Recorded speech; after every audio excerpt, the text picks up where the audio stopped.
Ini adalah WBCQ, menghadirkan radio World's Last Chance kepada Anda dari Monticello, Maine, Amerika Serikat.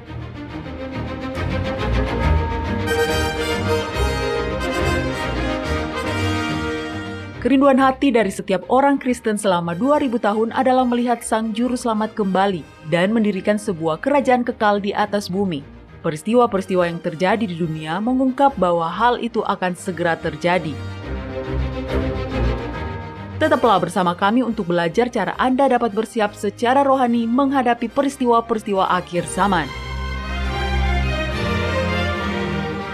Radio WLC mempersiapkan orang untuk hidup dalam kerajaan Yahwa di bumi yang akan ditegakkan saat Kristus kembali. Pernahkah Anda menemukan ayat-ayat di dalam kitab suci yang rasanya bertentangan dengan ayat-ayat lain? Atau mungkin Anda telah mendapati suatu ayat yang sepertinya bertentangan dengan konsep yang diajarkan dalam kitab lain di dalam Alkitab. Halo para pendengar, saya Mario Nugraha dan hari ini saya telah meminta kepada Doni Alexander untuk mendamaikan ayat-ayat terkenal dari kitab-kitab tertentu di dalam Alkitab yang tampaknya bertentangan dengan konsep yang diajarkan secara luas di kitab lain dalam kitab suci. Doni? Ya, terima kasih Mario. Kata tampaknya adalah kata kunci di sini. Kitab suci sebenarnya tidak bertentangan dengan dirinya sendiri, karena kebenaran tidak akan pernah bertentangan dengan dirinya sendiri. Benar. Jika satu ayat, atau satu konsep, atau doktrin, tampaknya bertentangan dengan ayat, atau pasal, atau ide lain, maka itu adalah sebuah tanda merah yang memberitahu Anda, galilah sedikit lebih dalam di sini. Ada sesuatu yang belum kamu lihat. Oke, kita sudah meluangkan cukup banyak waktu dalam beberapa episode terbaru kita untuk membahas berbagai aspek kemanusiaan Kristus. Nah, satu hal yang belum benar-benar kita fokuskan adalah bagaimana memasukkan pemahaman itu ke dalam pernyataan pembuka Yohanes di pasal pertama dari Injil Yohanes. Jadi, saya ingin Anda membahas ini, Doni. Saya yakin saya tidak sendirian yang bertanya-tanya bagaimana ayat di dalam kitab Yohanes pasal 1 ayat 1 ini dapat cocok atau sejalan dengan pemahaman baru kita tentang kemanusiaan Kristus. Baik, saya dengan senang hati akan membahasnya Mario. Namun, sebelum saya melanjutkan, saya ingin mengklarifikasi untuk para pendengar pertama, atau bahkan pendengar lama yang melewatkan episode-episode yang Anda singgung tadi. Oke, silakan Doni. Nah, para pendengar, ketika Mario merujuk pada kemanusiaan Kristus, dia secara harfiah merujuk pada fakta bahwa Yahusua adalah 100% manusia.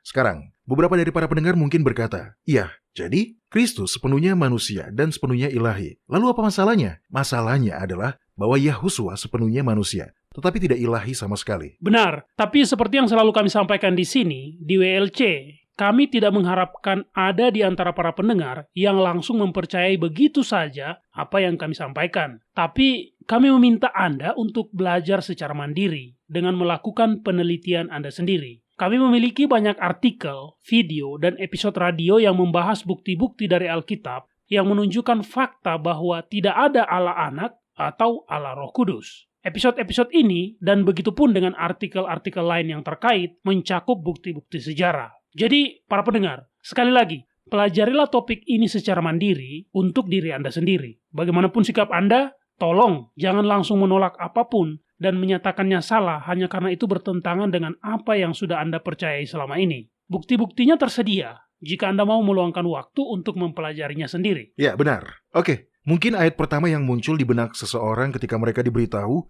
bahwa doktrin Trinitas adalah ajaran sesat yang berasal dari para penyembah berhala yang diadopsi oleh gereja pada abad keempat adalah kitab 1 Yohanes, pasal 5 ayat 7-8. Oh ya, ayat itu bunyinya seperti ini. Sebab ada 3 yang memberi kesaksian di dalam sorga, Bapa, Firman, dan Roh Kudus, dan ketiganya adalah satu. Dan ada 3 yang memberi kesaksian di bumi, roh dan air dan darah, dan ketiganya adalah satu. Dan itu muncul di Alkitab kita. Jadi itu pastilah firman yang diilhami dari Yahwa. Benar kan? Salah. Ya, itu salah. Ayat ini sebenarnya baru ditambahkan pada abad ke-11. Beberapa orang ahli kitab di suatu tempat, lebih dari 1000 tahun setelah Kristus, memutuskan bahwa karena perjanjian baru tidak benar-benar mengajarkan Trinitas, maka mereka pun melengkapi kekurangan itu dengan cara menambahkan 2 ayat tersebut. Ayat-ayat ini tidak dapat ditemukan di salah satu manuskrip manapun yang ditulis sebelum abad ke-11. Begitulah faktanya. Oke, mari kita kembali ke kitab Yohanes pasal 1, Doni. Oke. Setelah melakukan banyak pembelajaran, saya sepenuhnya yakin bahwa Alkitab benar-benar tidak mengajarkan ketuhanan Tritunggal 3 dalam 1. Kitab suci mengajarkan monoteisme sejati, seperti yang diyakini oleh orang-orang Yahudi dan orang-orang Muslim. Tapi, Ya, tapi ada tapinya. Tapi kitab Yohanes pasal 1 ayat 1, jika Alkitab mengajarkan monoteisme murni, dan memang demikian, lalu apa yang dimaksud di kitab Yohanes pasal 1 ayat 1, Doni? nah, mari kita bahas ayat itu. Tapi pertama-tama tolong bacakan ayatnya, Mario. Mari kita pastikan semua pendengar kita tahu apa yang sedang kita bicarakan di sini. Baiklah, ini benar-benar sebuah ayat yang indah. Ya, benar. Ayat ini indah. Dan para pendengar, saat Mario membaca ayat ini, saya ingin Anda bertanya pada diri Anda sendiri, siapa yang seharusnya dibicarakan oleh ayat ini? Selama ini, kita selalu berasumsi bahwa ayat ini berbicara tentang Yahusua. Tetapi dengan bukti yang luar biasa bahwa Yahusua adalah sepenuhnya manusia dan tidak ilahi sama sekali, maka tanyakan pada diri Anda sendiri, siapa lagi yang paling mungkin dibahas di dalam ayat ini? Mario? Oke, ayat ini berkata, pada mulanya adalah firman, firman itu bersama-sama dengan Allah, dan firman itu adalah Allah. Ia pada mulanya bersama-sama dengan Allah. Segala sesuatu dijadikan oleh Dia, dan tanpa Dia tidak ada satupun yang telah jadi dari segala yang telah dijadikan. Dalam Dia ada hidup, dan hidup itu adalah terang manusia. Terang itu bercahaya di dalam kegelapan, dan kegelapan itu tidak menguasainya. Oke, kedengarannya ayat-ayat ini menggambarkan Yahusua, ya kan? Ya, sepertinya begitu, Doni. Baiklah, sebelum kita melangkah lebih jauh, pertama-tama saya ingin Anda tahu bahwa ketika Anda melihat kata Tuhan atau Allah dalam kitab-kitab Perjanjian Baru, 99,9% dari kata itu mengacu pada Yahwa. Dari ribuan kali kata Tuhan atau Allah atau Theos dalam bahasa Yunani digunakan dalam Perjanjian Baru, hanya sekali, mungkin 2 kali, yang merujuk pada pribadi lain selain Yahwa. Wow, saya baru tahu itu, Doni. Iya, begitulah. Nah, hal kedua yang perlu diingat adalah, sekali lagi, kitab suci tidak pernah benar-benar bertentangan dengan dirinya sendiri. Benar. Kebingungan muncul ketika kita mencoba untuk menerapkan penafsiran yang salah atau memaksakan doktrin yang tidak alkitabiah pada ayat manapun. Dalam contoh ini, Mario, ayat dalam kitab Yohanes pasal 1 ayat 1. Ini membingungkan bagi Anda, karena Anda mengingat semua bukti yang menentang ketuhanan Tritunggal. Dan selain itu, dan ini yang selama ini terjadi, ayat ini selalu ditafsirkan dengan cara seperti itu. Anda tidak tahu kan bagaimana menafsirkan ayat ini, selain dari penafsiran bahwa ini merujuk kepada Yahusua. Benar kan? Iya, memang begitu. Baiklah, secara tradisi kita memahami bahwa perikop ini mengacu pada Yahusua. Ayat ini digunakan untuk mendukung gagasan yang tidak alkitabiah tentang Yesus, yang memiliki pra-eksistensi sebelum kelahirannya di Bethlehem. Jadi Mario, tolong baca kembali ayat ini. Tapi kali ini, gunakan nama Yahusua dan Yahwa. Dan mari kita lihat apakah itu masuk akal. Karena ingat, kata Tuhan dalam perikop ini mengacu pada Yahwa. Oke, silakan Mario. Semua ayat yang tadi? Cukup ayat 1. Kalau ayat 1 sudah bisa dipahami, sisanya akan bisa dipahami. Oke. Pada mulanya adalah Yahusua. Yahusua itu bersama-sama dengan Yahwa, dan Yahusua itu adalah Yahwa. Oh, ini menarik. Ya, tiba-tiba ayat ini menjadi tidak masuk akal ketika kita menggunakan nama sebagai kata ganti, ya kan? Ya, memang jadi tidak masuk akal. Tapi baru-baru ini, Anda sudah bercerita tentang beberapa orang Kristen yang meyakini bahwa Yahwa memiliki 3 fase. Yahwa adalah fase perjanjian lama, Yahusua adalah fase perjanjian baru, dan sekarang Roh Kudus adalah fase di era setelah perjanjian baru. Tapi itu tetap tidak masuk akal. Kitab suci tidak hanya menyangkal penafsiran seperti tadi tentang sifat alamiah Yahwa. Dan jika memang benar-benar ada 3 fase pada Yahwa, maka tetap tidak bisa dikatakan dengan benar bahwa fase kedua Yahwa berdampingan dengan fase pertama Yahwa. Jadi, walaupun kita menggunakan definisi dari orang-orang Kristen sendiri, ayat ini tetap tidak akan masuk akal. Itu benar. Jadi, apakah firman yang dibicarakan di sini adalah Yahwa sendiri? Nah, Mario tolong baca kembali ayat itu dan gunakan nama Yahwa sebagai pengganti firman, dan sisipkan Bapa sebagai pengganti Allah. Maka Anda akan melihat siapa yang dibicarakan di sini. Baiklah. Pada mulanya adalah Yahwa. Yahwa itu bersama-sama dengan Bapa, dan Yahwa itu adalah Bapa. Jadi, apa yang Anda pikirkan? Apakah itu lebih masuk akal? Tidak juga. Maksud saya, kalimat pada mulanya adalah Yahwa, itu tentu sudah benar, Doni. Ini adalah sebuah pesan ulangan dari kitab Kejadian pasal 1 ayat 1. Iya, kita semua sudah tahu. Pada mulanya, Allah atau Elohim menciptakan langit dan bumi. Tapi kalimat berikutnya menjadi sedikit aneh, karena di sini dikatakan, Yahwa itu bersama-sama dengan Bapa. Kalimat ini menjadi terdengar seperti terdapat 2 entitas yang terpisah. Yang seperti yang telah kita ketahui, itu bertentangan dengan banyak jaminan yang telah berulang kali disampaikan di dalam kitab suci bahwa Yahwa adalah satu. Faktanya, ada nama khusus yang digunakan untuk menyebut pernyataan dalam kitab Ulangan pasal 6 ayat 4. Orang-orang Yahudi menyebutnya Shema. Dan alasan mengapa ayat ini dianggap sebagai doa yang utama dan suci adalah karena pernyataan di ayat ini dengan jelas menyajikan sifat alamiah Yahwa yang sejati. Dia hanya satu, bukan Tritunggal, bukan 3 dalam 1. hanya satu. Jadi, mengatakan bahwa Yahwa adalah firman dalam kitab Yohanes pasal 1 ayat 1 juga tidak masuk akal. Karena Anda tidak bisa mengatakan, kemarin saya melihat Doni, dan Doni itu bersama-sama dengan Doni, dan Doni adalah Doni. Itu tidak masuk akal. Iya, itu terdengar agak konyol. Jadi, jika firman itu bukan Yahusua, dan kita tahu itu tidak mungkin, karena pertama, dia tidak ada sebelum kelahirannya, dan kedua, walaupun dia tentu saja memiliki satu tujuan dengan Bapa, tapi kitab suci dengan jelas menyatakan bahwa mereka adalah dua pribadi yang terpisah. Jadi, jika bukan Yahusua dan bukan Yahwa, siapakah firman yang Yohanes bicarakan di sini, Doni? Bukan siapa, tapi apa. Firman itu bukan orang atau makhluk. Firman itu adalah sesuatu. Dan itu adalah pikiran Yahwa. Nah, Anda tahu, satu alasan mengapa banyak orang berasumsi bahwa firman dalam kitab Yohanes pasal 1 ayat 1 merujuk pada Yahusua adalah karena dalam banyak bahasa yang menggunakan abjad modern, kata itu ditulis dengan huruf besar. Dan karena ditulis dengan huruf besar, maka dengan mudah orang-orang akan menafsirkannya sebagai sebuah simbol untuk seseorang, khususnya Yahusua. Kemudian, ketika para misionaris membawa agama Kristen ke seluruh dunia, mereka membawa konsep ini bersama mereka, bahwa firman itu berarti Yahusua. Tetapi penggunaan huruf besar pada kata tersebut sebenarnya menyesatkan. Dalam bahasa asli maksudnya tidak seperti itu. Firman di sini hanya mengacu pada pemikiran Yahwa. Firman adalah pikiran Yahwa yang dijadikan nyata. Itu adalah bagian dari hikmatnya, di mana dia mengetahui sesuatu sebelum hal itu terjadi. Itu merujuk pada rencananya, yang telah ditetapkan sejak dunia dijadikan. Itu masuk akal. Jauh lebih masuk akal jika dibandingkan dengan mengatakan dan Yahusua adalah Yahwa, atau dan Yahwa ada bersama-sama dengan Yahwa. Itu benar-benar tidak masuk akal. Iya, itu tidak masuk akal. Jika sang anak sama dengan Bapa, maka kitab Yohanes pasal 1 ayat 1 akan berbunyi, pada mulanya adalah anak, dan anak itu ada bersama-sama dengan Bapa, dan anak itu adalah Bapa. Itu sama tidak masuk akalnya dengan mengatakan pada mulanya adalah Bapa, dan Bapa itu bersama-sama dengan Bapa, dan Bapa itu adalah Bapa. Ya, benar. Firman seharusnya adalah sesuatu selain Bapa atau sang anak, dan itu adalah pikiran Yahwa. Hikmatnya yang mengetahui segala sesuatu sebelum itu terjadi. Rencana penebusannya. Semua itu sudah ada dari sejak awal. Dari sejak semula. Itu telah ada bersama-sama dengan Yahwa. Dan itu adalah dia. Oke Mario, tolong buka kitab Yeremia pasal 29 dan bacakan ayat 11 untuk kita. Oke. Ini adalah sebuah pandangan yang indah dari pikiran Bapa. Baiklah, tunggu sebentar. Oke. Di sini dikatakan, sebab aku ini mengetahui rancangan-rancangan apa yang ada padaku mengenai kamu. Demikianlah firman Yahwa, yaitu rancangan damai sejahtera dan bukan rancangan kecelakaan, untuk memberikan kepadamu hari depan yang penuh harapan. Pikiran Bapa terhadap kita selalu merupakan pikiran kasih. Dia menginginkan yang terbaik bagi kita. Dia ingin kita bahagia. Mario, apakah Anda masih menandai kitab 1 Yohanes? Tidak, tapi saya bisa membukanya dengan cepat, Doni. Baiklah, mari kita kembali ke sana. Tolong bacakan ayat 14 dengan mengingat bahwa kata firman di situ mengacu pada pikiran Yahwa. Oke. Firman itu telah menjadi daging dan diam di antara kita, dan kita telah melihat kemuliaannya, yaitu kemuliaan yang diberikan kepadanya sebagai anak tunggal Bapa, penuh kasih karunia dan kebenaran.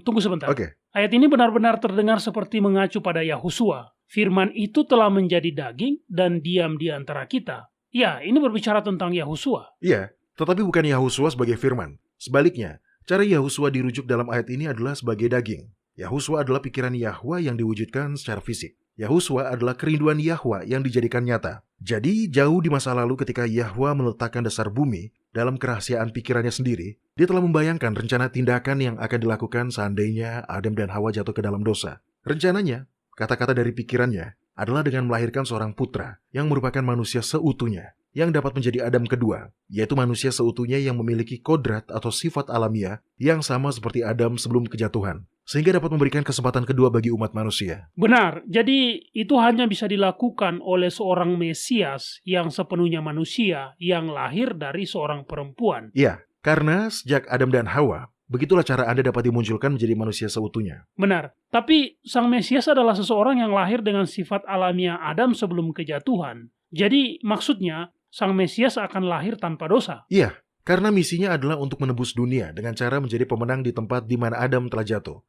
Paulus sudah menjelaskan hal ini dengan indah. Oke Mario, tolong buka kitab Roma pasal 5 dan bacakan ayat 12-19. Oke. Ini adalah perikop yang sangat kuat dan mengungkapkan dengan jelas rencana keselamatan yang sejak awal adalah merupakan pikiran Yahwa yang kemudian menjadi daging dan diam di antara kita. Baiklah, di sini dikatakan, Sebab itu, sama seperti dosa telah masuk ke dalam dunia oleh satu orang, dan oleh dosa itu juga maut, demikianlah maut itu telah menjalar kepada semua orang, karena semua orang telah berbuat dosa. Sebab sebelum hukum Taurat ada, telah ada dosa di dunia, tetapi dosa itu tidak diperhitungkan kalau tidak ada hukum Taurat. Sungguh pun demikian, maut telah berkuasa dari zaman Adam sampai kepada zaman Musa, juga atas mereka yang tidak berbuat dosa dengan cara yang sama seperti yang telah dibuat oleh Adam, yang adalah gambaran Dia yang akan datang. Oke, jadi Adam adalah gambaran dari Dia yang akan datang.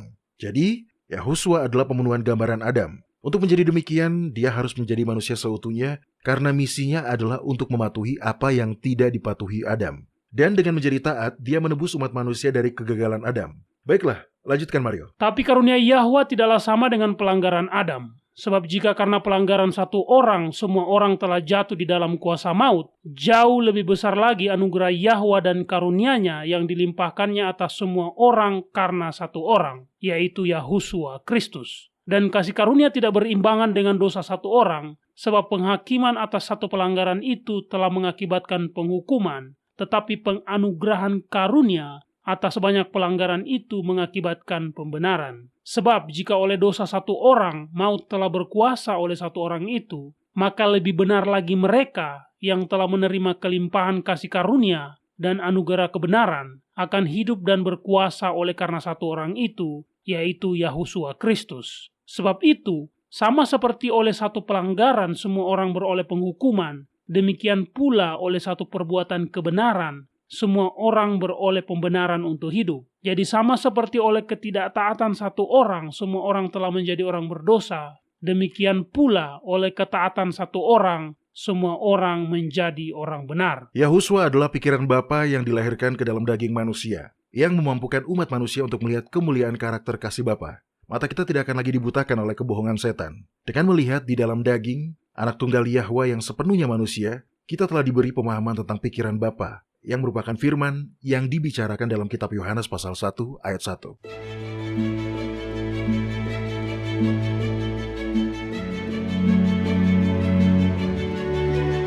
Anda mendengarkan radio World's Last Chance di WBCQ yang mengudara pada gelombang 31 meter di frekuensi 9330 kHz. Radio World's Last Chance mempersiapkan orang untuk menyambut Sang Juru Selamat yang segera kembali.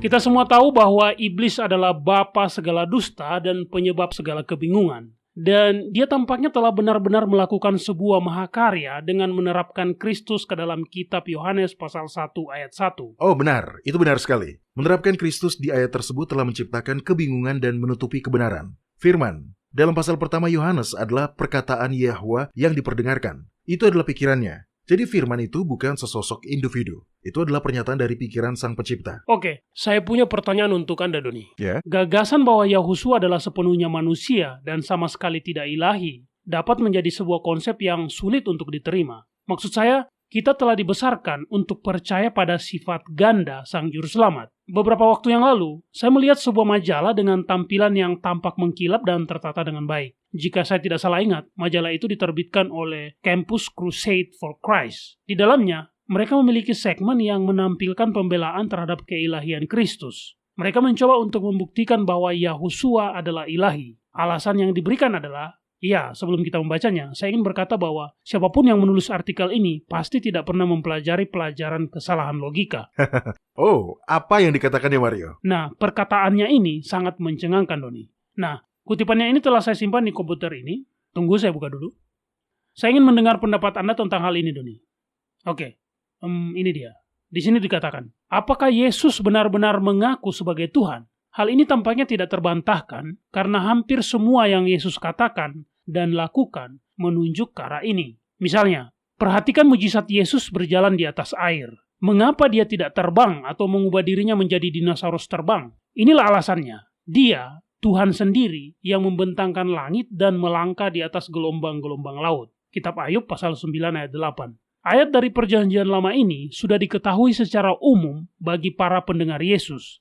Hanya Tuhan yang melangkah di atas lautan. Jadi ketika Yesus memilih untuk berjalan di atas air, itu bukan sekedar demonstrasi kuasa, tetapi juga keilahian. Ini adalah sebuah objek pelajaran, bukan sebuah pertunjukan karnaval. Sebaliknya, jika Anda mencoba untuk menghindari diberi label Tuhan, maka ini adalah hal terakhir yang akan Anda coba lakukan. Jadi, begitulah yang dikatakan Doni. Apa pendapat Anda? Apakah itu alasan yang masuk akal untuk menegakkan keilahian Kristus? Dan bagaimana dengan Petrus? Dia juga berjalan di atas air. Apakah itu membuatnya menjadi ilahi? Iya, tapi Petrus tenggelam. Jika Anda menjadikan peristiwa itu sebagai bukti bahwa Yahuswa adalah ilahi, maka Anda harus mengatakan bahwa Elia juga ilahi. Alasannya apa, Doni? Nah, kitab Ulangan pasal 33 mengatakan bahwa Yahwa berkendaraan melintasi langit. Sementara kitab Yesaya pasal 19 mengatakan bahwa dia mengendarai awan yang cepat. Kemudian kitab Mazmur pasal 104 mengatakan bahwa Yahwa menjadikan awan sebagai keretanya. Dan ingat, Yesaya telah menyamakan kereta awan Yahwa dengan angin badai. Jadi, semua pasal-pasal ini jelas telah digunakan untuk menggambarkan keagungan yang hanya dimiliki oleh Sang Pencipta. Namun, apa yang kitab 2 Raja-Raja pasal 2 ayat 1 dan ayat 11 katakan? Saya tidak hafal, Doni. Tunggu, saya buka dulu. Oke, silakan.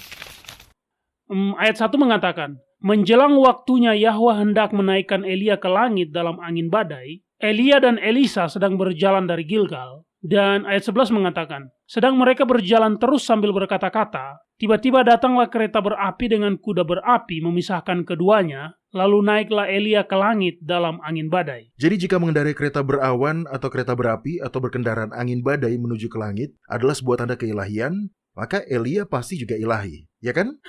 Itu poin yang bagus, Doni. Dulu ketika saya masih menjadi seorang penganut doktrin Trinitas yang rajin datang ke gereja, saya ingat seorang pendeta pernah berkomentar dalam sebuah khotbah. Dia berkata, dulu para murid mengalami kesulitan memahami keilahian Kristus, tapi hari ini kita kesulitan memahami kemanusiaannya. Tapi, Mario dan para pendengar, kebenarannya adalah para murid tidak memahami keilahian Yahuswa. Karena mereka memang sama sekali tidak pernah meyakini bahwa Yahuswa itu ilahi.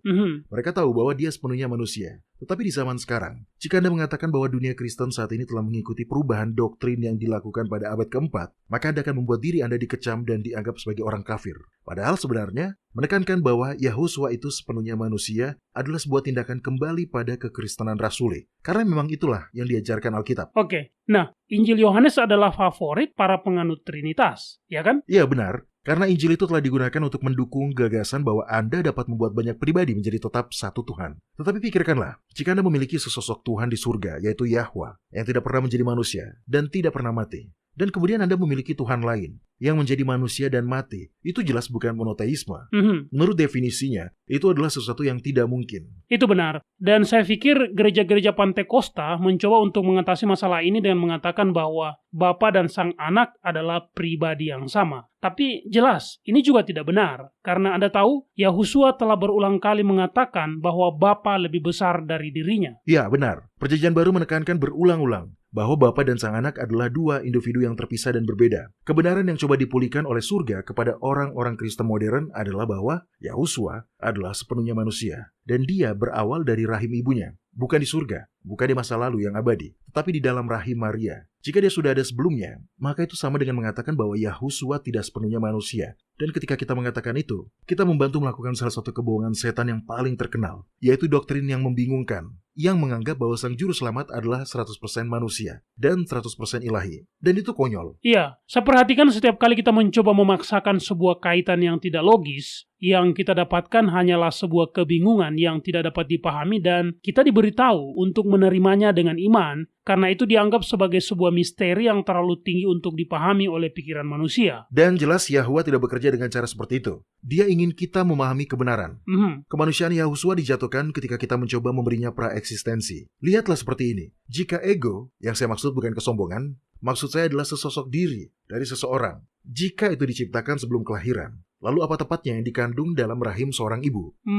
Yang dikandung pasti bukan seorang manusia, ya kan? Ya, bukan. Dan memang tidak akan bisa manusia. Jika diri Anda yang sebenarnya, atau ego Anda, yaitu esensi sadar tentang siapa Anda sebagai pribadi, sudah ada sebelum Anda menjadi zigot dalam rahim ibu Anda, maka Anda sama sekali bukan manusia. Itu berarti Anda adalah sesosok pengunjung dari dunia lain. Oke Mario, saya ingin Anda mencari definisi sebuah kata untuk saya. Tolong carikan definisi dari kata melahirkan. Tunggu, melahirkan. Ya, Apa definisi dari melahirkan? Menghasilkan atau berkembang biak, membuat menjadi ada. Nah, berkali-kali dalam perjanjian baru, Yahusua disebut sebagai anak laki-laki satu-satunya yang dilahirkan Yahwa, atau biasa disingkat anak tunggal Yahwa. Dan untuk menggenapi nubuatan sebagai keturunan langsung dari Daud melalui Maria, keberadaan Yahusua harus dimulai di dalam rahim Maria, bukan di masa lalu yang kekal. Dan ini ditekankan secara berulang-ulang ketika dia disebut sebagai anak yang dilahirkan. Dilahirkan berarti Anda berawal saat proses pembuahan di dalam rahim. Dan disitulah Yahusua bermula, sama seperti setiap orang dari putra dan putri Adam. Oke, saya tahu orang-orang Yahudi mengharapkan Mesias mereka akan menjadi seorang pahlawan penakluk, seseorang yang akan menggulingkan kerajaan Romawi. Tapi, apakah mereka mengharapkan seorang Mesias yang ilahi, Doni? Tidak. Ingat, Mesias berarti orang yang diurapi. Jadi para raja adalah Mesias, para nabi adalah Mesias. Orang-orang Yahudi pada zaman Kristus memang dan sepenuhnya mengharapkan seorang manusia Mesias. Dan para penulis perjanjian baru juga sama. Jadi merupakan sebuah lompatan besar untuk mengatakan bahwa Yahusua memiliki semacam permulaan ganda. Satu di masa lalu dalam kekekalan sebelum penciptaan segala sesuatu, dan yang kedua ketika Maria hamil. Dan Anda tidak akan menemukan ajaran seperti ini di dalam kitab suci.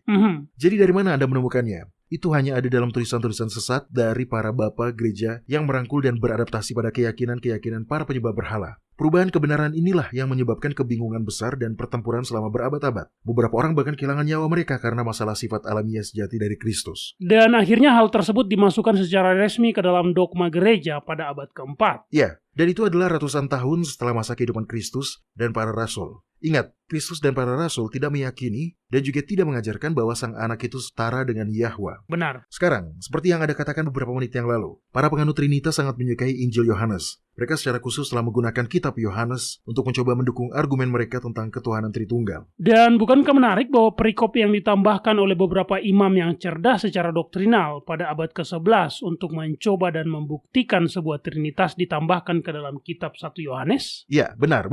Masalahnya, menggunakan tulisan Yohanes secara khusus justru menandakan adanya sedikit masalah. Sifat alamiah yang sejati dari Yahwa dapat ditemukan berulang kali di seluruh kitab-kitab perjanjian lama dan baru. Demikian juga sifat alamiah yang sejati dari Yahusua. Jadi, jika Yahusua memang memiliki kehidupan pra-eksistensi sebagai pribadi kedua dari ketuhanan, hal itu juga seharusnya dapat ditemukan di seluruh kitab perjanjian baru dan juga pada nubuatan-nubuatan dalam kitab-kitab perjanjian lama. Tetapi Anda tidak akan menemukannya. Ajaran seperti itu tidak ada di dalam Alkitab. Nah, Mario, apakah ada bagian-bagian tertentu dalam kitab Yohanes yang dapat dipelintir agar sesuai dengan paradigma yang diinginkan? Ya, ini agak seperti ayat bukti. Ya kan? Orang-orang menggunakan sebuah ayat keluar dari konteksnya dan menggunakannya untuk membuktikan maksud mereka. Ya, begitulah. Perjanjian lama benar-benar monoteistik. Orang-orang Yahudi selalu bersatu dalam keyakinan mereka tentang sifat alamiah Yahwa yang sesungguhnya. Injil Sinoptik, kitab Matius, Markus, dan Lukas, serta kitab kisah para rasul dan tulisan-tulisan Petrus tidak memuat apapun yang dapat diperdebatkan untuk membuktikan ketuhanan Tritunggal. Hanya dengan melintir bagian-bagian tertentu dari kitab Yohanes, Anda dapat menemukan ayat-ayat yang muncul. Jika dilihat melalui kacamata Trinitas yang dapat digunakan untuk mendukung Trinitas. Iya, saya ingat beberapa tahun yang lalu, Anda berbicara tentang sesuatu yang terkait dengan kalender Alkitab. Anda mengatakan bahwa Musa tidak kekurangan kata-kata untuk menggambarkan sesuatu. Dan saya selalu mengingat perkataan itu, Doni. Para penulis Alkitab memiliki akses pada semua kosakata, sama seperti kita. Jika mereka ingin menggambarkan ketuhanan Tritunggal, mereka pasti memiliki kemampuan untuk melakukannya. Ambil contoh kitab Yohanes pasal 1 ayat 1. Alih-alih menggunakan kata firman, Yohanes bisa saja menulis, pada mulanya adalah anak Allah yang ada bersama-sama dengan Allah dan dirinya sendiri adalah Allah. Tapi dia tidak pernah menulis seperti itu, ya kan? Ya, tidak. Dia tidak mungkin menulis seperti itu. Jika dia melakukannya, dia akan bertentangan dengan Yahusua sendiri. Lihat, Yahusua adalah seorang monoteis. Dia adalah seorang penganut unitarian. Dan Yohanes mengetahui fakta itu. Oke, biar lebih jelas, Mario tolong bacakan kitab Yohanes pasal 17 ayat 3. Baiklah. Di sini dikatakan, inilah hidup yang kekal itu, yaitu bahwa mereka mengenal Engkau, satu-satunya Allah yang benar, dan mengenal Yahusua Kristus yang telah Engkau utus. Jelas, Yahusua di sini tidak menyebut dirinya sebagai satu-satunya Tuhan yang benar. Dan ini adalah salah satu perikop dalam perjanjian baru yang dengan jelas menandai perbedaan antara Yahwa sebagai satu-satunya Allah pencipta yang benar sebagai putra tunggalnya yang sepenuhnya adalah manusia. Iya, dan ayat yang lain. Tunggu, saya buka dulu. Ini bukan salah satu ayat yang sering kita gunakan, tapi ayat ini benar-benar menggarisbawahi sifat alamiah Yahwa sebagai sesosok pribadi yang esa, bukan sepertiga dari Trinitas. Oke, ini dia.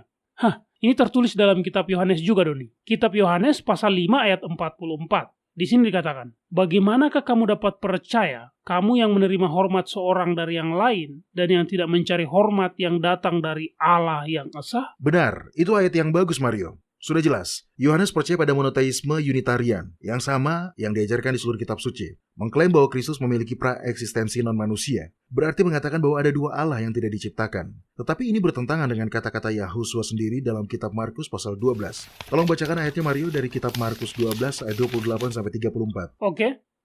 Lalu seorang ahli Taurat yang mendengar Yahusua dan orang-orang Saduki bersoal jawab dan tahu bahwa Yahusua memberi jawab yang tepat kepada orang-orang itu, datang kepadanya dan bertanya, "Hukum manakah yang paling utama?" Jawab Yahusua, "Hukum yang terutama ialah, dengarlah hai orang Israel, Yahwa Eloah kita, Yahwa itu esa. Kasihilah Yahwa Elohmu dengan segenap hatimu dan dengan segenap jiwamu dan dengan segenap akal budimu dan dengan segenap kekuatanmu." Inilah hukum yang pertama. Dan hukum yang kedua ialah, kasihilah sesamamu manusia seperti dirimu sendiri. Tidak ada hukum lain yang lebih utama daripada kedua hukum ini. Lalu, kata ahli Taurat itu kepada Yahusua, "Tepat sekali, Guru. Benar katamu itu, bahwa dia esa dan bahwa tidak ada yang lain kecuali dia." Memang mengasihi dia dengan segenap hati dan dengan segenap pengertian dan dengan segenap kekuatan dan juga mengasihi sesama manusia seperti diri sendiri adalah jauh lebih utama daripada semua korban bakaran dan korban sembelihan. Yahusua melihat bagaimana bijaksananya jawab orang itu dan dia berkata kepadanya, "Engkau tidak jauh dari kerajaan Allah." Oke, di sini Yahusua mengutip Shema dari kitab Ulangan.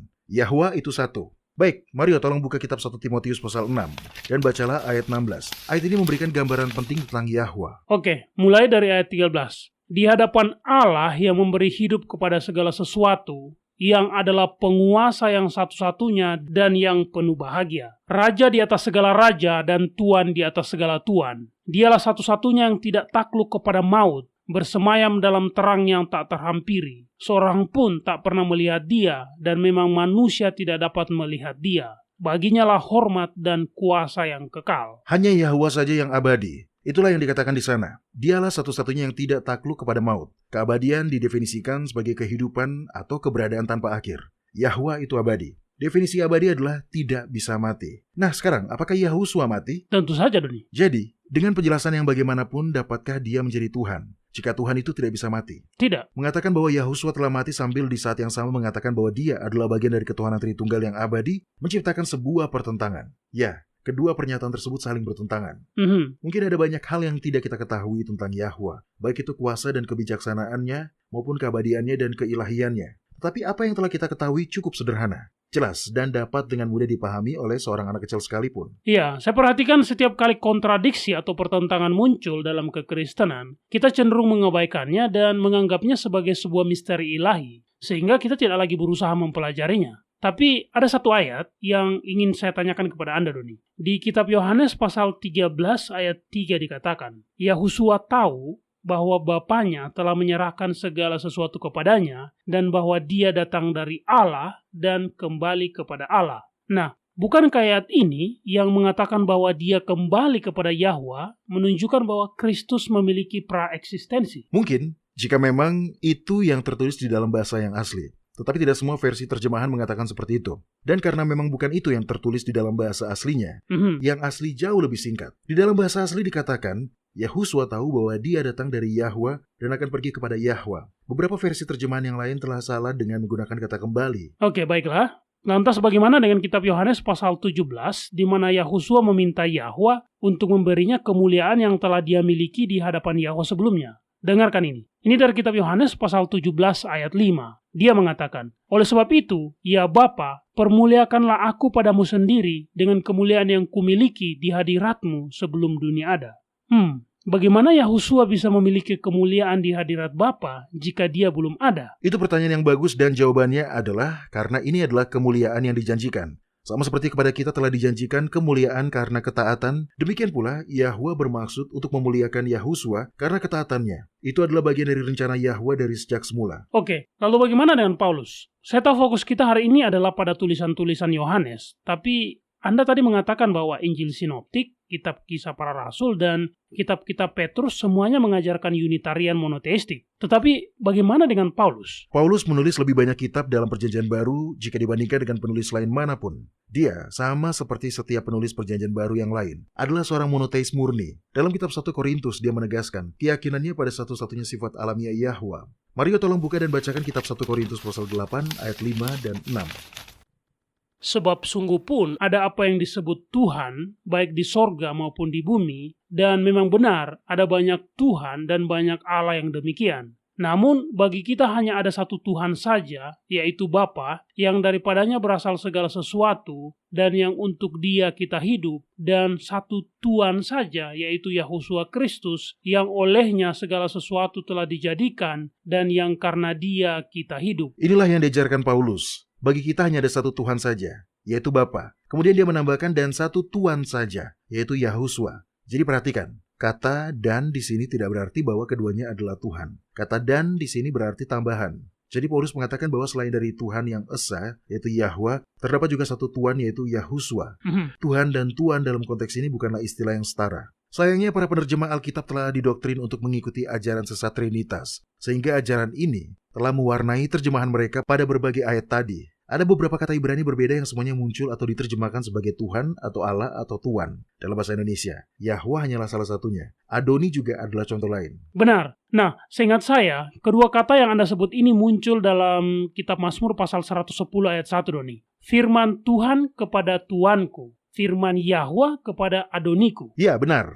Perihal yang salah dalam terjemahan seperti tadi adalah fakta bahwa gelar Adoni tidak pernah mengacu pada Yahwa. Kata Adonai memang mengacu kepada Yahwa. Tetapi dalam bahasa Ibrani, kata Adoni dan Adonai adalah dua buah kata yang sangat berbeda. Dari 195 kali kata Adoni muncul dalam kitab suci, tidak sekalipun kata itu mengacu pada sosok yang ilahi. Jadi hanya karena Paulus menggunakan padanan bahasa Yunani untuk kata tersebut, itu tidak berarti bahwa dia meyakini Yahusua itu ilahi. Dia baru saja mengatakan bagi kita hanya ada satu Tuhan. Nah, Mario dan para pendengar, pertanyaan bagi kita semua adalah, bagaimana dengan kita? Bagaimana dengan saya? Bagaimana dengan Anda? Apakah kita mau berpegang teguh pada ajaran sesat para penyembah berhala tentang ketuhanan 3 dalam 1? Atau apakah kita mau menerima pernyataan kitab suci yang berulang kali menyatakan bahwa hanya ada satu Tuhan dan namanya adalah Yahwa? Iya, tentu saja kita harus mengikuti kitab suci. Menjadi manusia seutuhnya tidaklah merendahkan Yahusua. Sebaliknya, fakta itu akan mengungkapkan kebenaran indah yang setan tidak ingin kita temukan. Dan itulah sebabnya dia mempromosikan ajaran Trinitas yang jahat ini. Kita seharusnya menerima Yahwa sebagai Yahwa dan Yahusua sebagai anak tunggalnya, yang sepenuhnya manusia, sang juru selamat kita.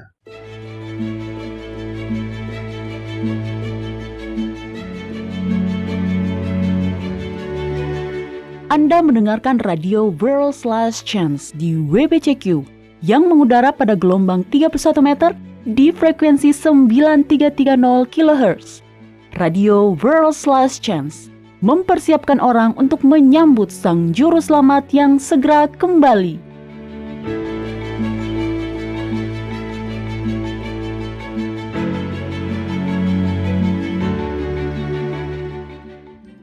Tahukah Anda apa yang bisa merangkak atau terbang, tetapi tidak memiliki kaki atau sayap? Jawabannya adalah waktu. Waktu bisa merangkak, waktu bisa terbang. Tapi sudah pasti, waktu tidak memiliki kaki atau sayap. Tapi bagaimanapun juga, waktu itu adalah sebuah anugerah. Sebagai pencipta kita, Yahwa adalah penguasa waktu. Pada mulanya, di awal dunia kita, Dia menciptakan sistem pengatur waktu yang dapat digunakan oleh siapapun dan dimanapun di bumi ini dengan sangat akurat. Seorang gembala di Yaman dapat mengetahui waktu dengan menggunakan kalender Sang Pencipta, seakurat seorang ilmuwan di laboratorium terbesar di dunia.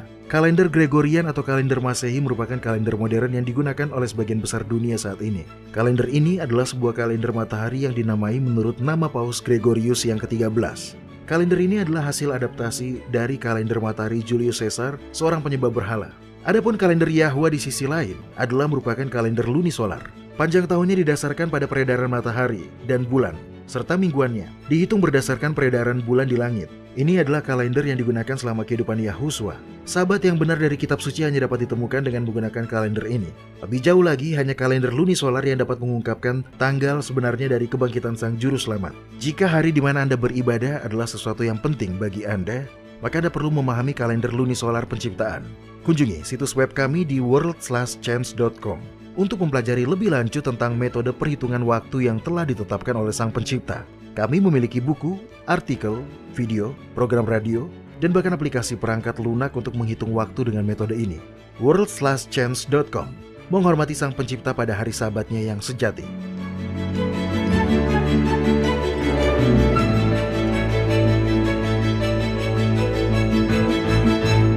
Baiklah, pertanyaan di kotak surat harian kita pada hari ini datang dari negara yang memiliki populasi penduduk Jepang terbesar di dunia, Doni. Ya, berarti Jepang. Bukan, maksud saya, ya begitulah. Jelas orang Jepang terbanyak pasti ada di Jepang. Tapi maksud saya yang di luar Jepang, Doni. Negara mana setelah Jepang yang memiliki populasi orang Jepang tertinggi? Saya tidak tahu. Negara mana? Brasil, Doni. Betulkah? Bagaimana mereka bisa sampai ke Brasil? Ya, dengan pesawat, kereta api, dan mobil. Iya, betul. Nah, ngomong-ngomong, Emilia Paredes memiliki pertanyaan bagus untuk kita. Dia menulis, Mario dan Doni yang terkasih, saya ingin berterima kasih kepada Anda atas segmen kotak surat harian Anda. Saya senang karena Anda selalu menjawab masalah-masalah dalam kehidupan nyata dengan prinsip-prinsip Alkitab. Itu sangat membantu karena itu menunjukkan kepada saya bagaimana menerapkan prinsip-prinsip pada pergumulan yang saya alami dalam hidup saya. Nah, apakah ada satu prinsip khusus yang menurut Anda merupakan prinsip dasar yang perlu dipegang sebagai dasar untuk menjalani kehidupan yang saleh? Baiklah, pertama-tama saya ingin mengucapkan terima kasih Emilia atas surat Anda. Saya percaya bahwa memahami prinsip-prinsip ilahi dan bagaimana menerapkannya adalah kunci untuk mengetahui kehendak Yahwa dalam situasi apapun. Prinsip-prinsip ilahi adalah dasar di mana kerajaan Yahwa dibangun. Oke, jadi apakah ada satu prinsip dasar yang menjadi landasan dari semua yang lain, Doni? Iya, jangan menghakimi. Hanya itu? Iya, hanya itu. Nah, Anda perlu menjelaskannya, Doni. Bagaimanapun kita dipanggil untuk, dalam tanda kutip, memeriksa buah. Itu terdengar agak menghakimi bagi saya, tapi tentu tidak dengan cara yang buruk. Tapi sepertinya itu adalah sebuah ajakan bagi orang-orang percaya untuk, entahlah, menilai orang lain. Sebenarnya, pernyataan dalam kitab Matius pasal 7 ayat 20 yang mengatakan, dari buahnya lah kamu akan mengenal mereka. Berarti memang seperti itu. Seperti apa? Ini bukan sebuah ajakan untuk berkeliling, menilai orang lain dan mencari kekurangan mereka. Ini hanyalah pernyataan fakta. Melalui tindakan seseorang, Anda mendapat wawasan mengenai bagaimana isi hati mereka. Misalnya, seorang perempuan yang berselingkuh dari suaminya, seorang pria yang memukul istrinya, seorang karyawan yang mencuri dari bosnya, seorang anak laki-laki yang menekan seorang gadis agar mau dekat dengannya, dan kemudian menjelek-jelekannya di sekitar sekolah ketika dia menolak, seorang gadis jahat yang bergosip tentang orang lain dan menghancurkan reputasi orang yang mereka gosipkan. Semua ini adalah manifestasi lahiriah dari apa yang sebenarnya ada di dalam hati. Oke, tapi bukankah tindakan memeriksa buah dalam tanda kutip dapat menunjukkan kepada kita siapa orang Kristen yang setia dan siapa yang tidak? Bisa, tetapi jika memang itu bisa, lalu apa yang akan Anda lakukan dengan informasi itu? Apakah Anda masih akan menunjukkan kepada orang itu kasih Kristus? Atau apakah Anda akan menghindarinya? Lihat, masalah bagi kebanyakan dari kita adalah bahwa alih-alih menggunakan buah untuk mengungkapkan siapa yang perlu mendapat perhatian dan usaha ekstra dari kita untuk menarik mereka kepada Kristus, terlalu sering kita justru menggunakan buah itu sebagai alasan untuk menghakimi dan menarik diri dari orang tersebut. Oke Mario, tolong buka 2 tab di layar komputer ini. Yang pertama, buka kitab Yohanes pasal 5 ayat 22. Dan yang kedua adalah kitab Yohanes pasal 8 ayat 11. Nah, tolong baca kitab Yohanes pasal 5 ayat 22 terlebih dahulu. Baiklah, kitab Yohanes pasal 5 ayat 22 mengatakan, Bapa tidak menghakimi siapapun, melainkan telah menyerahkan penghakiman itu seluruhnya kepada anak. Oke, sekarang apa yang Yahusua lakukan sebagai hakim kita? Apa yang Yahusua katakan kepada wanita yang kedapatan berzina dalam kitab Yohanes pasal 8 ayat 11? Dia berkata, Aku pun tidak menghukum engkau, pergilah dan jangan berbuat dosa lagi mulai dari sekarang. Yahusua tidak memvonis. Dia tahu siapa kita. Seperti yang dikatakan Daud tentang Bapa dalam kitab Mazmur pasal 103. Sama seperti Bapa, Sang Juru Selamat tahu bahwa kita hanyalah debu. Banyak orang mengambil pernyataan yang berkata, dari buahnya lah kamu akan mengenal mereka, dan mengartikannya sebagai panggilan bagi kita untuk menjadi pemeriksa buah. Saya akan mengakui bahwa saya telah mengatakannya sendiri. Masalahnya, kita ini manusia. Kita dinodai oleh sifat berdosa kita. Jadi, ketika kita menempatkan diri kita sebagai pemeriksa atau pengawas buah yang terlalu sering terjadi, adalah kita keterusan dan akhirnya menghakimi orang lain. Dan itu tidak perlu. Yahusua berkata, kita akan tahu. Kita tidak perlu berkeliling menggali kotoran yang ada pada orang lain. Kita tidak perlu duduk diam dan dari sudut pandang kita yang jauh, menilai motif mereka. kita akan tahu dari buahnya dan kemudian dapat bertindak sesuai dengan buah itu. Kita tidak pernah dipanggil untuk menghakimi orang lain, bahkan Bapa sendiri tidak menghakimi. Jadi, jika Bapa tidak menghakimi, tetapi telah menyerahkan penghakiman itu kepada Yahusua, dan jika Yahusua berkata bahwa dia tidak menghukum, bagaimana bisa beberapa orang masih dapat terhilang? Sebab menurut kitab Wahyu, sudah pasti akan ada yang terhilang, Doni. Rasa bersalah kita sendiri sebenarnya sudah menghukum kita. Mario, tolong buka kitab Roma pasal 14. Ini adalah sebuah poin penting dan kita perlu memperjelas hal ini. Tidak pernah ada tempat bagi kita untuk menghakimi orang lain. Karena sudah pasti kita tidak akan bisa mengungkapkan penerimaan Bapa yang penuh kasih melalui Kristus jika kita sendiri yang menghakimi. Oke, kitab Roma pasal 14. Ayat berapa, Doni?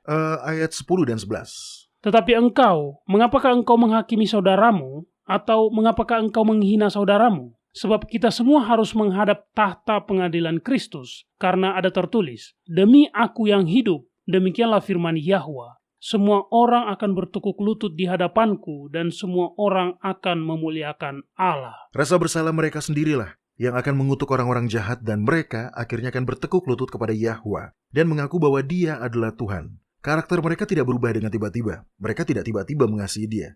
Tapi kekuatan kebenaranlah yang akan memaksa setiap lutut bertelut dan setiap lidah mengaku. Oke, saya paham apa yang Anda maksud, Doni. Tapi bagaimana dengan, entahlah, bukankah beberapa dosa lebih buruk dari dosa yang lain? Dosa yang kita nilai lebih buruk dari dosa yang lain adalah sebuah jenis dosa yang membuat diri kita sendiri tidak merasa bersalah pada dosa itu. Pernahkah Anda memperhatikannya?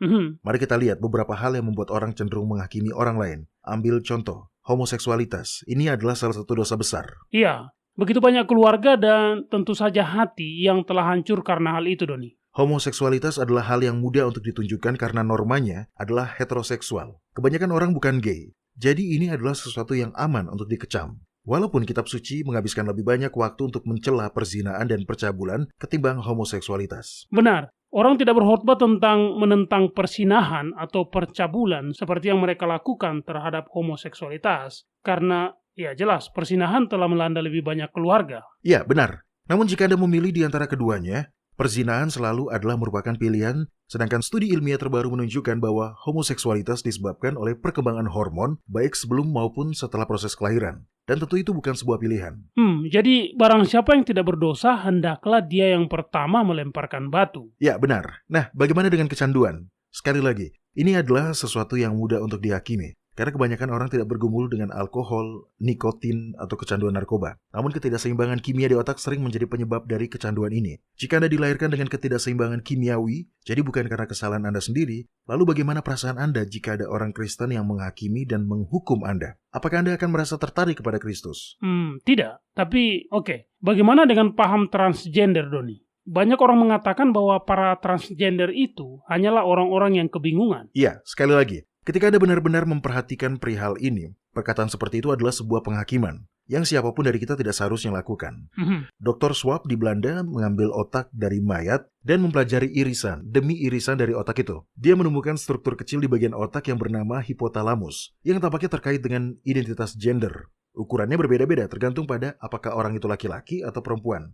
Sekarang yang sangat menarik adalah bahwa pada individu transgender, perempuan ke laki-laki, bagian ini berukuran laki-laki. Sedangkan pada orang-orang transgender laki-laki perempuan, bagian ini sesuai dengan ukuran perempuan. Wow, jadi ada sesuatu dalam struktur otak fisik mereka yang berbeda, yang sesuai dengan jenis kelamin yang mereka harapkan, yang berbeda dengan jenis kelamin mereka pada saat dilahirkan. Ya, begitulah. Nah, ada seorang teman yang bekerja sebagai seorang terapis pernah bercerita kepada saya bahwa dalam prakteknya, dia telah mengamati bahwa ketidakpuasan seseorang pada gendernya sangat umum terjadi pada individu yang memiliki gangguan kepribadian ganda, yang merupakan akibat dari kekerasan parah yang mereka pernah alami. Jadi, sekali lagi, tidak bisakah mereka yang mengaku diri sebagai orang Kristen menunjukkan belas kasihan tanpa menghakimi? Baiklah. Tapi bagaimana dengan perceraian, Doni? Banyak orang menyebut putusnya perkawinan sebagai faktor penyebab kerusakan masyarakat. Hingga saat ini saya belum menemukan satu ayat pun di dalam kitab suci yang memberitahu kita bahwa kita harus menghakimi seseorang yang telah bercerai. Mungkin istrinya selingkuh. Mungkin kekerasan yang dia lakukan telah mengubah pandangan anak-anak tentang Yahwa sebagai Bapa Surgawi yang penuh kasih. Kita tidak tahu. Dan bahkan jika kita tahu, kita tetaplah tidak berada pada posisi untuk menghakimi. Mario, tolong buka kitab Matius pasal 7 dan baca 5 ayat pertama. Ini adalah prinsip yang terlihat dalam kehidupan Kristus dan akan terlihat pada semua orang yang sama seperti Kristus. Ingin menyatakan Yahwa dalam kehidupan mereka. Jangan kamu menghakimi supaya kamu tidak dihakimi, karena dengan penghakimi penghakiman yang kamu pakai untuk menghakimi, kamu akan dihakimi, dan ukuran yang kamu pakai untuk mengukur akan diukurkan kepadamu. Mengapakah engkau melihat selumbar di mata saudaramu, sedangkan balok di dalam matamu tidak engkau ketahui? Bagaimanakah engkau dapat berkata kepada saudaramu, biarlah aku mengeluarkan selumbar itu dari matamu, padahal ada balok di dalam matamu? Hai orang munafik, keluarkanlah dahulu balok dari matamu, maka engkau akan melihat dengan jelas untuk mengeluarkan selumbar itu dari mata saudaramu. Saya tidak mendengar ada orang yang dikecualikan dalam aturan yang dijabarkan di sini, ya kan? Tidak, aturan ini langsung to the point, Doni. Jangan menghakimi. Seringkali, semakin banyak terang yang dimiliki oleh seseorang, semakin kuno keyakinan dan cara-cara hidup mereka. Sayangnya, banyak kaum seperti ini yang kemudian tergelincir ke dalam kesombongan rohani. Mereka menghakimi siapa saja yang tidak setuju dengan definisi pribadi mereka tentang gaya hidup suci. Tapi seringkali, itu adalah persyaratan-persyaratan buatan manusia. Tapi mari kita lihat persyaratan dari Yahwa. Mario, apa yang kitab Mika pasal 6 ayat 8 katakan? Saya tahu Anda sudah hafal ayat yang satu ini. Ya, hai manusia, telah diberitahukan kepadamu apa yang baik, dan apakah yang dituntut Yahwa daripadamu, selain berlaku adil, mencintai kesetiaan, dan hidup dengan rendah hati di hadapan Elohimmu. Itu dia. 3 hal sederhana. Yahusua datang untuk menyatakan Bapa, dan pesannya adalah kasih, penerimaan, dan tidak menghukum. Jika kita menyatakan kasih Bapa sama seperti yang dilakukan Kristus, maka kita akan mengasihi, baik hati, dan menerima orang-orang berdosa juga, sama seperti Dia. Dan kita akan menyerahkan penghakiman itu kepada roh Yahwa. Itu poin yang bagus, Doni. Bukan tugas kita untuk menghakimi orang-orang atas dosa-dosa mereka. Itu adalah tugas dari Roh Kudus. Ya, betul sekali. Tugas kita adalah mengungkapkan Yahwa dan cara kita melakukannya adalah dengan tidak menghakimi orang lain. Anda menyukai apa yang Anda dengar? Kunjungi situs kami di worldslastchance.com untuk mendengarkan episode-episode lain dari program radio kami. Radio World's Last Chance mempersiapkan orang untuk menyambut Sang Juru Selamat yang segera kembali.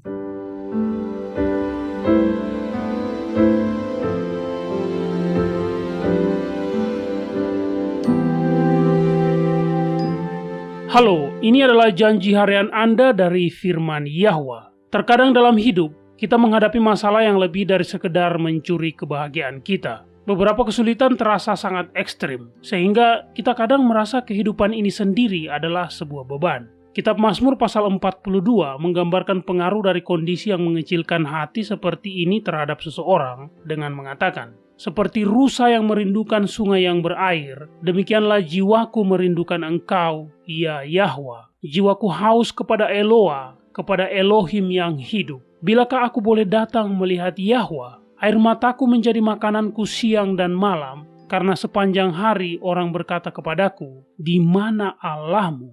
Para pendengar, seorang perempuan yang saya panggil dengan nama Lydia tinggal di Ontario, Kanada. Dia menderita sakit kronis. Kelainan bentuk tulang antara pergelangan kaki dan tumitnya pertama kali muncul seperti sebuah benjolan. Namun seiring waktu, benjolan itu tumbuh hingga dia tidak bisa lagi memakai sepatu. Rasa sakitnya semakin parah sampai-sampai dia tidak bisa lagi menginjakan kakinya dan harus menggunakan tongkat untuk berjalan. Kemudian, rasa sakitnya menjadi sangat buruk sehingga bahkan obat penghilang rasa sakit yang paling kuat pun tidak lagi mampu menahan rasa sakit itu. Para dokter dengan serius mempertimbangkan apakah amputasi mungkin menjadi pilihan terbaik untuknya. Lydia tentu saja tidak ingin kehilangan kakinya. Tetapi rasa sakitnya begitu buruk sehingga dia mulai bertanya-tanya, apakah amputasi adalah satu-satunya pilihan yang tersisa baginya? Dalam masa-masa seperti itu, mantan suami Lydia, Edmond, mengiriminya sebuah buku tentang doa. Edmond sangat menikmati buku itu sehingga dia telah membeli 50 eksemplar dan mengirimnya kepada para sahabat dan keluarganya. Setelah membaca buku itu, iman Lydia dikuatkan bahwa mungkin masih ada harapan dan pertolongan untuknya. Lagi pula, kitab Mazmur pasal 42 ayat 6 mengatakan, "Mengapakah engkau tertekan hai jiwaku dan gelisah di dalam diriku? Berharaplah kepada Yahwa, sebab aku akan bersyukur lagi kepadanya, penolongku dan Elohimku." Lydia kemudian menelpon Edmond dan bertanya apakah Edmond bisa menghubungi penulis buku yang dikenal Edmond tersebut, dan menanyakan apakah dia bersedia berdoa untuknya dan untuk kondisinya. Edmond setuju dan dengan segera sang penulis bersama Edmond dan Lydia berdoa agar Yahwa menyembuhkan Lydia. Hanya dalam beberapa hari, rasa sakit mulai berkurang dan kemudian hilang sama sekali. Namun benjolan itu tetap ada. Mereka terus berdoa dan benjolan itu mulai mengecil. Tidak lama kemudian, Lydia bisa memakai sepatu lagi. Ini mungkin tampaknya sebagai sebuah hal kecil untuk dibawa ke hadapan Raja Alam Semesta, tetapi tindakan itu telah sangat mempengaruhi kehidupan Lydia.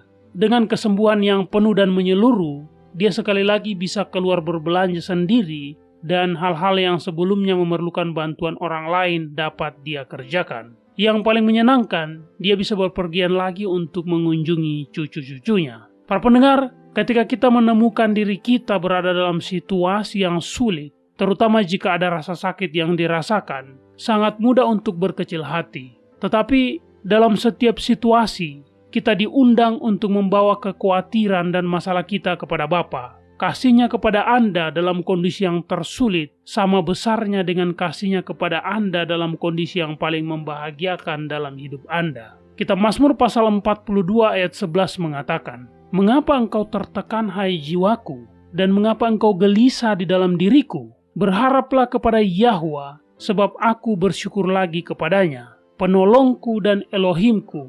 Kepada kita telah diberikan janji-janji yang besar dan berharga, majulah dan mulailah mengaminkannya."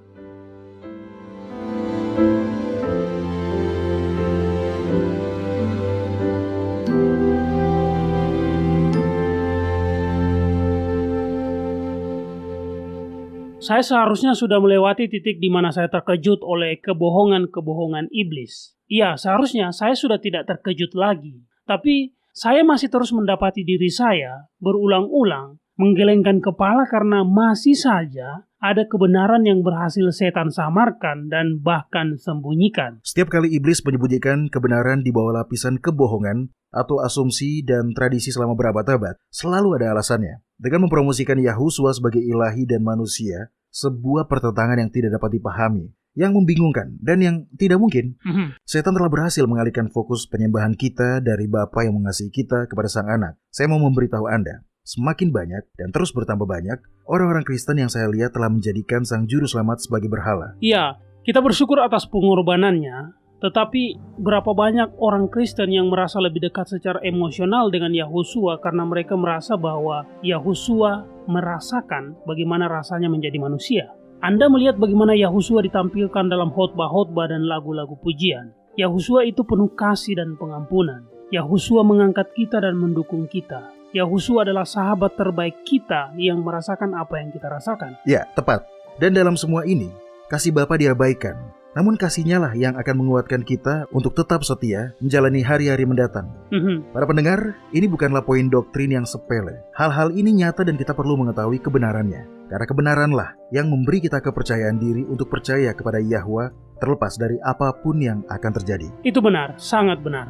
Baik para pendengar, waktu kita pada hari ini telah habis. Bergabunglah bersama kami kembali besok. Sampai jumpa dan ingatlah, Yahwa mengasihi Anda dan Dia aman untuk dipercaya.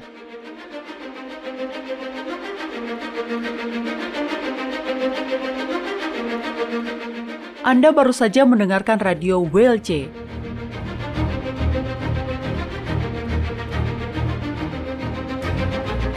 World's Last Chance berkomitmen untuk memberitakan Injil Kerajaan Yahwa kepada dunia. Nubuatan dan peristiwa-peristiwa terbaru mengindikasikan bahwa Sang Juru Selamat sudah akan kembali dalam waktu yang tidak lama lagi. Orang-orang kudus kemudian akan diberikan hidup yang kekal dan Kerajaan Yahwa akan ditegakkan di sini, di bumi ini.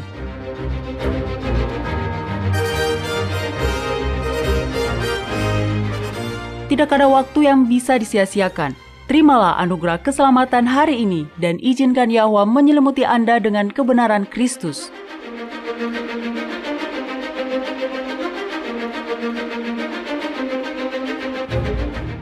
Program ini serta episode Radio WLC yang lain tersedia di worldslastchance.com. Klik ikon Radio WLC di bagian kanan atas beranda.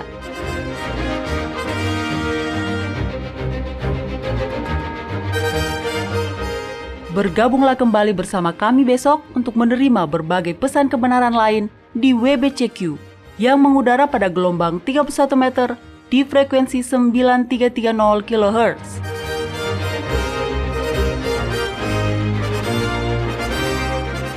Radio WLC mempersiapkan orang untuk hidup dalam kerajaan Yahwa di bumi yang akan ditegakkan saat Kristus kembali tidak lama lagi.